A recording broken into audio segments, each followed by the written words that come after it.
राम कथा तो सागर है, इसमें जो जितनी डुबकी लगाएगा उतने नवनीत उतने मोती लेके आएगा। मैंने कल भी यह बात कही थी कि गोस्वामी जी को पढ़ते समय प्रत्येक पंक्ति को हर वर्ष दो दो बार पढ़ो, पता नहीं किस बार क्या अर्थ निकलेगा। रायपुर से प्रोफेसर रचना लिखती हैं कि पूजा करते समय कई बार मन में अलग अलग तरह के विचार आते रहते हैं। मंत्र पाठ करते समय मन यंत्रवत कहीं और चल रहा होता है और मंत्र चलता रहता है, मन कहीं और अटका होता है। 2-3 मिनट से ज्यादा कंसंट्रेट नहीं कर पाती, बाद में बहुत देर तक गिल्ट होती रहती है, क्या करूं। ये समस्या बहुत लोगों की है, यहां बैठे लोगों की। और जो कुछ लोगों ने हाथ उठाया है, निश्चित रूप से आपकी भी समस्या है। बहुत देखो कितने लोगों ने हाथ उठा दिया है कि सबकी यही समस्या है। कितनी भारी मात्रा में यह समस्या है जिसका समाधान होना चाहिए था। तो पहले तो इस प्रश्न के भेजने वाली को बहुत बहुत शुभकामना, आशीर्वाद कि उसने अपने माध्यम से हजारों लोगों के मन में उठ रहे संदेह को एक उत्तर देने का प्रयास कराने का कोशिश की। उसका बहुत बहुत मन की 3 अवस्थाएं होती हैं, एक सतोगुण है, एक रजोगुण है, एक तमोगुण है। सतोगुण अर्थात हमारी चेतना में जो भी सात्विक तत्व है वो सतोगुण के कारण है। आप यहां पर आए, आपने देखा कि बच्चियों का विवाह हो रहा है। और बच्चियों की विवाह कैसे हो रहा है? एक पीठ के पीठाधीश्वर अपनी निजी वेदना को लोक मंगल की वेदना बना रहे हैं। गोस्वामी जी द्वारा प्रारंभ किए जाने पर मैंने वंदना पढ़ी, स्वांतः सुखाय तुलसी रघुनाथ गाथा। यानी कि ये मैंने अपने आनंद के लिए लिखी है और इससे लोक का मंगल हो जाए तो बहुत अद्भुत है। उन्होंने अपनी बहन के विवाह में जो आर्थिक दिक्कत देखी, एक सामान्य सांसारिक भाई की तरह उनके मन में विचार आया कि बुंदेलखंड की किसी बहन को वो कष्ट ना झेलना पड़े उसके भाई को जो मुझे झेलना पड़ा। तो उन्होंने संकल्प लिया कि मैं अपनी सामर्थ्य भर इतनी कन्याओं का विवाह कराऊंगा। ये उद्बोधन पीठिका है, माता सरस्वती की कृपा का क्षण है। बागेश्वर पीठ में बैठा हुआ हूं, आज आप 150 करा रहे हैं। मेरी शुभकामना है कि वो दिन आएगा कि हिंदुस्तान की प्रत्येक निराश्रित बच्ची का विवाह आपके संकल्प के माध्यम से ही होगा, मंदिरों से ही होगा। हम इस सोने को कहां ले जाएंगे जो हमारे मंदिरों में पड़ा हुआ है? इस पेटियों में आए हुए इस पैसे का हम क्या करेंगे? इसलिए प्रत्येक बेटी को यह लगे कि अगर उसका कन्यादान करने के लिए, मैं तो खैर कन्यादान के तो निषेध में ही हूं, मैं स्वयं तो इसे मानता ही नहीं हूं, लेकिन इस विवाह संस्थान को पूरा करने के लिए कहीं कोई नहीं है तो गांव ज्वार के किसी मंदिर के किसी पीठाधीश्वर पर, किसी पुजारी के पास वो जाकर उसकी मां कह दे कि भैया हम पर तो ब्याह करने लायक नहीं है, अब बालाजी जाने और आप जाने तो बालाजी अपनी बहन की शादी ऐसे करें जो बड़े बड़े धन्ना सेठ ना कर पाते और बड़े बड़े रईस ना कर पाते। इस संकल्प के लिए अपनी संचित राशि में से जो आप दान देते हैं, आपका मन बनता है कि मैं भी कुछ दे जाऊं, मेरा भी कुछ लग जाए, यह सतोगुण है।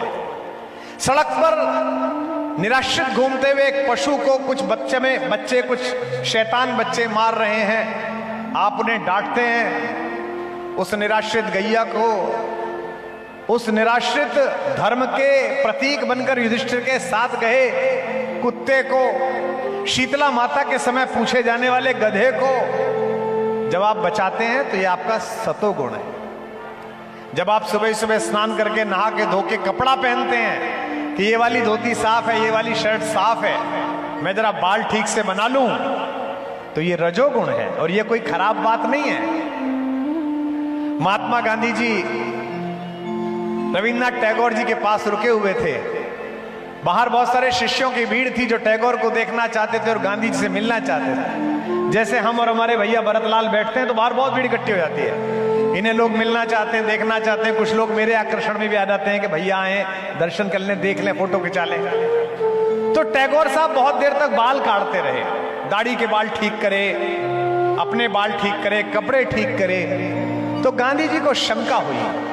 गांधी जी ने कहा, आप जैसे बड़े गुरु को, इतने बड़े आदमी को नोबेल पुरस्कार मिल गया, उसे अपनी साज सज्जा में इतनी मेहनत नहीं करनी चाहिए, ये कोई अच्छी बात है?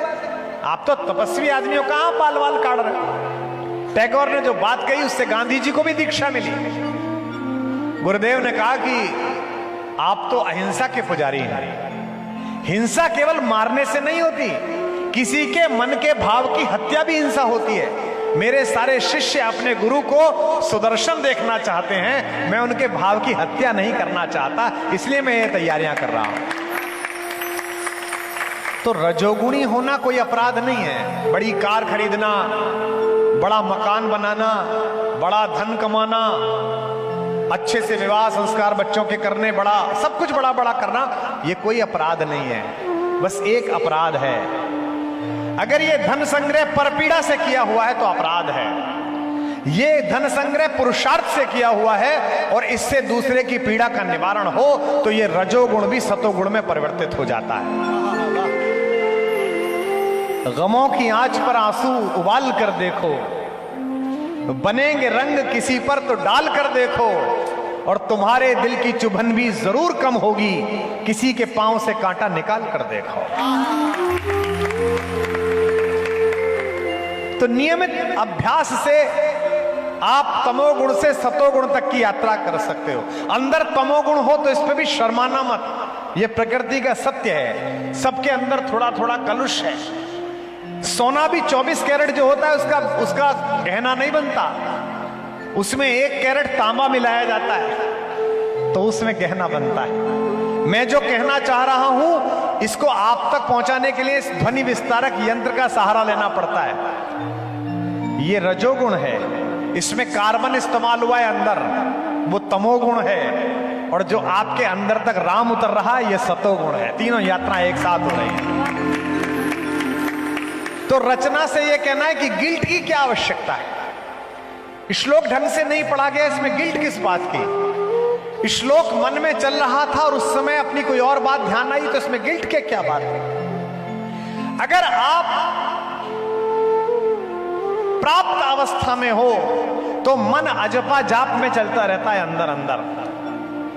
बहुत सारे लोग मुझे फेसबुक पे लिखते हैं, कुछ लोग एयरपोर्ट पे मिल जाते हैं, आप संत लोग बैठे हैं, आपसे भी पूछते होंगे अभी कितने लोगों ने हाथ उठा दिया कि हमारी भी यही समस्या है।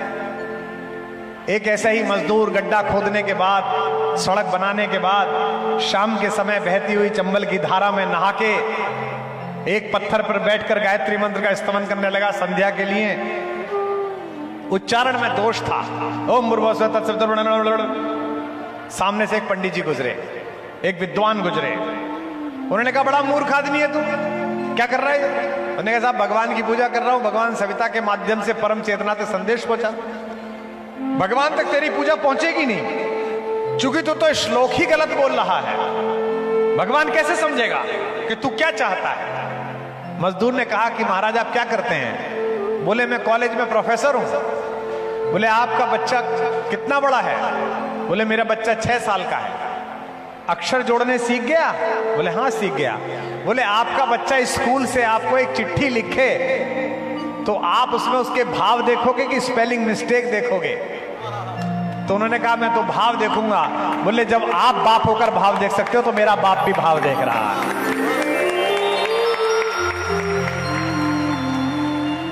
पिता भाव देखता है, शब्द नहीं देखता। पिता के अंदर एक चेतन तत्व और परम पिता परमात्मा। मैं बालाजी महाराज के दर्शन के लिए गया 3 दिन पहले, मैं और हमारे भरतलाल दोनों दिल्ली से उतरे। इनका बड़ा मन था कि भैया पहले आप वहीं उतरिए, पहले सीधे मंदिर चलिए। बड़े भावुक ये भी थे मुझे बताते समय, कहां सन्यासी बाबा तपस्या करते थे, कहां दादा गुरु महाराज का स्थान था। वहां मैंने दर्शन किए। घर से मुझे 2 लोगों ने कहा था कि बड़े सिद्ध स्थान है, मन में जो हो मांग लेना। लौट के रात को आए तो मेरे घर में एक हमारी मातृ समान है, उनका फोन आया, भैया टीवी पे देखा तुम्हें, मांगा कुछ? मैंने कहा नहीं। मैं पशुपति नाथ हो आया, हर साल महाकाल जाता हूं, रक्षा सूत्र बांधे हुए हूं महाकाल का। दुनिया के सारे धर्मों के तीर्थ स्थानों पर हो आया, साधुओं का आशीर्वाद मिलता है। ये तो सामान्य अधम शरीर है, गृहस्थ हूं, इसके बाद भी संतगण स्नेह देते हैं, आशीर्वाद देते हैं। आज तक भगवान के विग्रह के सामने मांगा ही नहीं गया। इसलिए नहीं मांगा गया। लोग कहते हैं क्यों नहीं मांगते? मैं कहता हूं कि अगर इसे भी बताना पड़ा कि हमारा लाभ किसमें है तो ये किस बात का भगवान और हम किस बात के भक्त।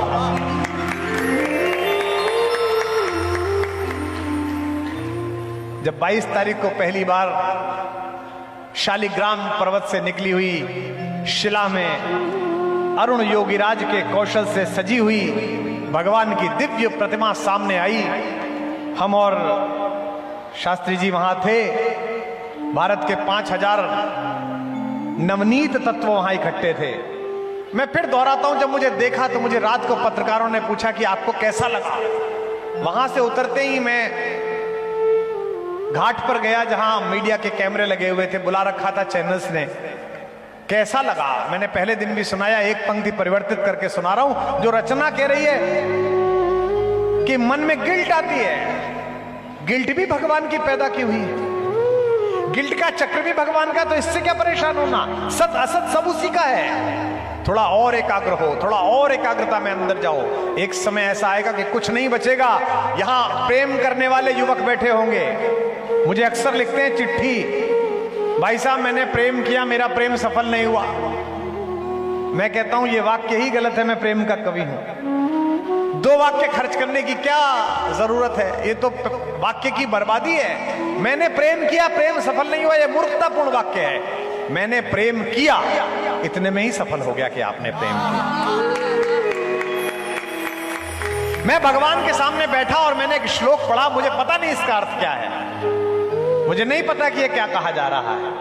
ये माएं अपने बच्चों को सुलाती हैं जब छोटा होता है, तो इनके गले में लता दीदी का स्वर नहीं है, ये कुछ भी गाती हैं। बुंदेलखंड की मां बुंदेली गाती है, अवध की मां अवधी गाती है, ब्रज की मां ब्रज की गाती है, जशोदा सुनाती है कन्हैया को तो कुछ भी गाती हैं। सूर कहते हैं यशोदा हरि पालने झुलावे, हल रावे मलरावे, जोई सोई कछु गावे। कुछ भी गा रही है, जोई सोई, मन में जो आ रहा है। हो सकता है हिसाब गाती हूं, 20 किलो दूध रामलाल के यहां, 30 किलो दूध श्याम, क्या फर्क पड़ता है? बच्चे को क्या पता? बच्चे को मां की ध्वनि पता है कि मेरी मां मुझे नींद की तरफ ले जाने के लिए स्वर में गा रही है, और जो मां का स्वर है उस बच्चे के लिए वो स्वर किसी भी बड़े से बड़ी गायिका के स्वर से बड़ा है, ज्यादा पवित्र है, आरती से बड़ा है। जसोदा जोई सोई कछु गावे, हल रावे दुलरावे। और एक पंक्ति में प्रभु को छोटा करता है, ये केवल भारत है। मुझे क्षमा करेंगे, मैं किसी धर्म के विरुद्ध नहीं बोल रहा, सभी धर्मों का आदर है, लेकिन इस बागेश्वर धाम की मिट्टी में बैठे हुए लोगों और सुन रहे करोड़ों लोगों, जीवन भर इस बात पर गर्व करना कि भारत में पैदा हुए, इस दुनिया में भगवानों के बेटे आए, भगवानों के संदेश वाहक आए। अकेली ये भारत की भूमि है जहां भगवान स्वयं हमसे मिलने के लिए आया, इसी मिट्टी में आकर ले। जोई सोई कछु गावे, और कहते हैं सूर आचरा तरले ढाक, सूर के प्रभु को दूध पियावे। जिसके ध्यान के लिए लोग हिमालय की चोटियों पर चढ़ जाते हैं, वो छोटा सा शिशु होकर वह जगत नियंता अपनी मां की गोद में आ गया। तो जैसे यशोदा ने गाया था ऐसे ही तुम गाओ। परसों फिलीपींस से मनीला से एक परिवार आया हुआ है, उनकी सिफारिश मुंबई के एक बहुत बड़े उद्योग समूह की सीईओ ने मुझसे की कि सर आप बागेश्वर धाम जा रहे हैं, वो फिलीपींस से हमारा एक परिवार आ रहा है, उनसे महाराज जी को मिलवा देना। मैंने कहा ठीक है मिलवा देंगे, बताइए। बोले वो महाराज जी को अपना बेटा मानती हैं, बैठी हैं आप, मनीला में रहती हैं और बेटा मानती हैं। यानी कि आप किसी को मानते हैं, इसके लिए शरीर के रक्त के पहुंचने के नातों की आवश्यकता नहीं है, आपने मान लिया, यही इस मान्यता का प्रतीक है कि आपका नाता है। कैसा था भगवान का राम मंदिर का विग्रह, उसे दोबारा आंख के आगे लाइए और मेरे साथ गाइए। मधुर हंसी अधरों पर लेकिन भाव सभी निष्काम मिले हैं। मधुर हंसी अधरों पर लेकिन भाव सभी निष्काम मिले। धनुष हाथ में लिए खड़े हैं, फिर भी ललित ललाम मिले हैं।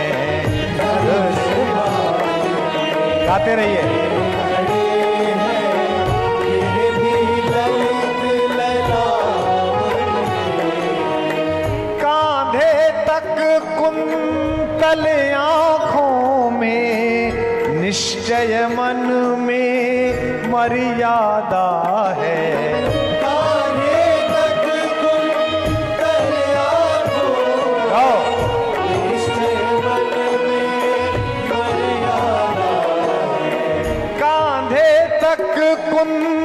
जल आँखों में, निश्चय मन में मर्यादा है। कान्हे तक कुंतल आँखों में, निश्चय मन में मर्यादा है। नमन करो सब, नमन करो सब, नमन करो सब, बड़े भाग से हमको अपने राम मिले हैं। नमन करो सब, बड़े भाग से हमको अपने राम मिले। अब एक लाइन पढ़ रहा हूं, जो समझ जाए वो बताना। कुंज बिहारी, कुंज बिहारी मिल जाएंगे, अवध बिहारी राम मिले हैं। कुंज बिहारी,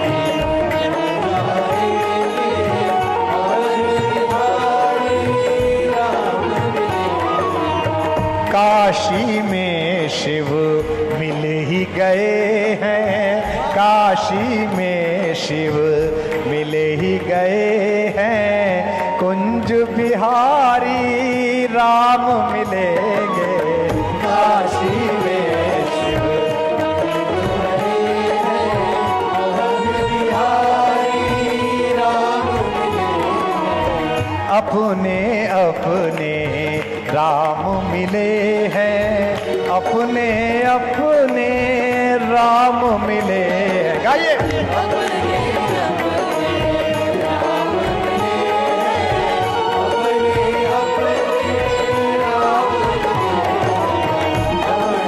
अपने राम मिले हैं, अपने अपने राम मिले हैं, राम मिले हैं, राम मिले, हाथ उठाकर राम मिले हैं, राम मिले हैं, राम मिले हैं, राम मिले हैं, राम मिले हैं, राम।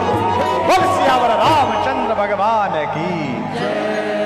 यह जो राम का पुनरागमन है इस देश के सांस्कृतिक काल चक्र के परिवर्तन में, यह कृष्ण तक जाएगा, शिव तक जाएगा और भारत की समस्त तात्विक चेतनाओं के पुनर्प्राण प्रतिष्ठा के अवसर को पूरा कर देगा। यह कोई राजनीतिक कौशल का काम नहीं है, यह समाज की संजीवनी प्रतीक्षा का काम है। न्यायाधीश महोदय बैठे हैं आज सुनने के लिए, प्रशासनिक अधिकारी बैठे हैं। ये केवल इसी देश की संस्कृति में संभव है कि न्याय के सबसे बड़े देवता ने अनाचारियों द्वारा किए गए अन्याय का न्याय पाने के लिए भी 50 वर्ष न्यायालय में प्रतीक्षा की है। ये केवल भारत में संभव है और मैं इस पर लज्जित नहीं हूं, मैं इस पर गर्वित हूं। लोकतंत्र की मर्यादाएं माननी चाहिए। राम का मंदिर कहां है कहां नहीं, इसे रात को सोता हुआ एक दुर्बुद्धि आदमी भी जागकर 3 बजे झंझोड़ कर उठाओ तो बता सकता है कि राम कहां पैदा हुए थे। किसी जाति धर्म के व्यक्ति को इस देश में पकड़कर उठाओ, पूछो कृष्ण कहां पैदा हुए थे, तो बता सकता है कि मथुरा के इस कारागृह में माता देवकी की कोख से हमारे छोटे ठाकुर ने पृथ्वी पर आंखें खोली थी। सबको पता है कि भगवान राम के गुण स्तवन के लिए रात्रि भर जहां शवदाह होता है, उसी मणिकर्णिका में राम नाम सत्य सुनने की लालसा से शंकर कहां विद्यमान है, यह सबको पता है। लेकिन 29 साल सुप्रीम कोर्ट में इस बात का मुकदमा चला कि राम हुए थे कि नहीं हुए थे, इस देश में चला। और आनंद देखिए कि आखिरी समय पर जब मुकदमा था, उन्हीं दिनों कोर्ट में रामनवमी की छुट्टी पड़ गई, तो कोर्ट बंद हो गया। तो हमने जज साहब को फोन किया कि अगर नहीं हुए तो छुट्टी क्यों हुई।